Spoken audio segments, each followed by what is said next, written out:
சாத்தான் தனக்கு கொஞ்ச காலம் இருக்கிறது என்று அறிந்து மிகவும் அதிகமாக அட்டகாசத்தை செய்வதை வெளிப்படுத்தல் 12வது அதிகாரத்தில் வாசிக்கிறதை அவர் சுட்டி காட்டினார். ஏன் அவன் செய்கிறான் என்பதை நான் உங்களுக்கு காண்பித்துக் கொடுக்க விரும்புகிறேன். என்னோடு கூட சேர்ந்து திருப்புங்கள். எபிரேயர்களின் நிருபம் 10வது அதிகாரம்.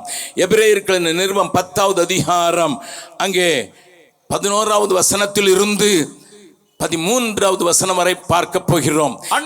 அன்றியும் எந்த ஆசாரியனும் நாடோறும் ஆராதனை செய்கிறவனாயும் பாவங்களை ஒரு காலம் நிவர்த்தி செய்யக்கூடாத ஒரேவித பலிகளை அநேகந்தரம் செலுத்தினவனாகவும் நிற்பான். இவரோ இயேசுவோ பாவங்களுக்காக ஒரே பலியை செலுத்தி என்றென்றைக்கும் தேவனுடைய வலது பார்சத்தில் உட்கார்ந்து கவனிங்கள். ஆண்டவர் தான் கல்வாரியில எல்லாவற்றையும் செய்து முடித்து விட்டாரே.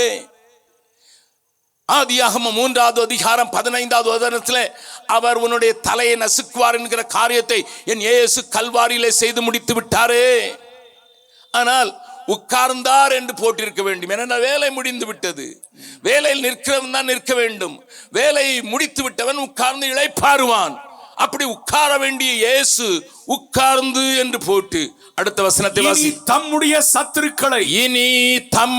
சத்துருக்களை தமது பாதபடியாக்கி போடும் வரைக்கும் காத்து கொண்டிருக்கிறார். சத்துருக்களை பாதப்படியாக்கி போடுகிற வேலையை நமக்கு வச்சுட்டு அவர் உட்கார்ந்து என்று போட்டிருந்தாலும் காத்து கொண்டிருக்கிறார். எத்தனை வருஷமா? 2000 வருஷமா காத்துக்கிட்டு இருக்காரு.